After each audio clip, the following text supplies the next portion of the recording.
Melissa Griffith, and this is my second informative speech on black bears. How many of you spend time out in the woods? Probably the majority of us. Living in Minnesota, there's a variety of things we can do in the woods. We camp, we fish, we hunt, we hike. But how many think about the dangers that exist within the woods? That's usually not a common thing on our mind. So today I'd like to discuss the black bear.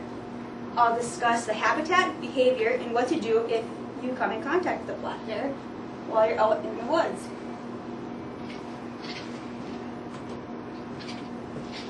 There are approximately 27,000 black bears in Minnesota. This is the area in which they live in. So as you know, being in Duluth, we're right in that region. We have a lot of black bears around us. They mainly reside in areas with forests, swamps, mountainous regions, anything with dense cover that will provide them shelter, along with food and water supplies. The average black bear may roam from a 15-mile radius to an 80-mile radius. So that covers quite a distance of land which you can find just one single black bear.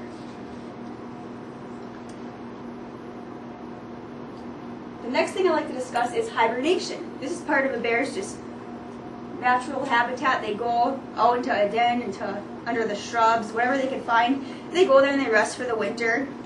However, it's really important to remember that just because bears may be hibernating in winter does not mean they won't get up and roam around. It's actually very common for especially bears without cubs to get up in the middle of winter if they're hungry, go out, search for some food or whatever they can find, and then go back into their den.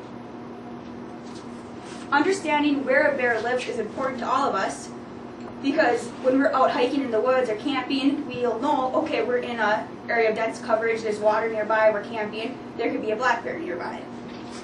Next, I'd like to move into the behavior of black bears. Black bears, they can either be aggressive or non-aggressive. For the majority of the time, they're going to be non-aggressive. They're just going to be curious critters. They'll go and camp around in search of food. If you're grilling chicken or steak, they may smell it. They may walk up just to see what the food's about. They may take the food. Their natural diet consists of berries, nuts, fish, roots, honey, and various insects. But if they do smell your food, they see people camping, they may come up, you see there's some lunchbox and food over here. They may come up to investigate it, they may take your food, part of camping. So I'd like to explain a story now. When we were camping in Ely, and there was a black bear just walking around. And all the black bear wanted, he wasn't causing any harm, it just wanted food. It was going through all their camping areas and taking food and searching around. It ruined somebody's screen house.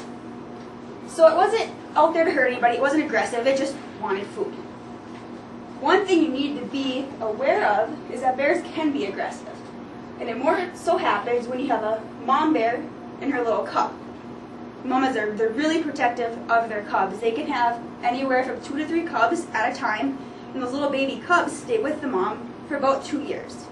So you may see a pretty decent sized bear walking in the woods and not even know it's a cub, but the mom could be nearby and she'll be just as protective. So always be careful no matter when you see a black bear, because a cub may not be just a little guy, it could actually be a decent sized bear.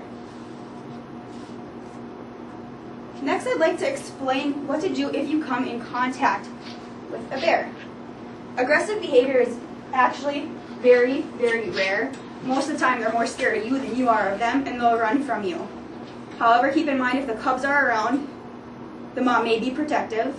If you come across a bear and you see it eating in the woods, and you startle it, and you run from it, it may become aggressive because it may think running from it, so it may take that as a warning sign. It may chase you down.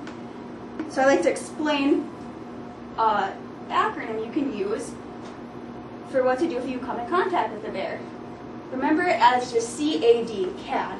The first thing you want to do is keep calm and think clearly. Notice you're walking through the woods and there's a bear up there. Just stop and kind of assess the situation, see what's going on. Is it a cub? Is it a mom? Maybe you don't know. The next thing, step away from the bear. Don't move any closer to it. Just very calmly, thinking clearly, step back away from the bear. There's a couple don'ts to do. As I already said, you don't want to run from the bear. You're going to startle it, it may chase you. The other thing you don't want to do is climb a tree, because bears, they actually have claws that are out all the time. They don't retract, so it's very easy for them just to follow you right up the tree. And then where do you go once you're at the top of a tree? You're kind of out of luck. An interesting fact I want to throw out there, according to the American Bear Association, is that you're 150 times more likely to be killed by a tornado than by a bear, and 374 more times likely to be struck by lightning and killed than be killed by a black bear. So today I've discussed black bears, I've discussed their habitat, their behavior, and what to do if you become in contact with a black bear. My sister and I and my cousin were running up a driveway when we were younger. There was a black bear actually standing right in front of us. My cousin and I ran away. My sister wanted to go scope it out, so she was going to walk closer. We had to yell at her to come back with us to stay away from the bears. So it's really important to stress the facts to your children, to your family members, to stay away from black bears.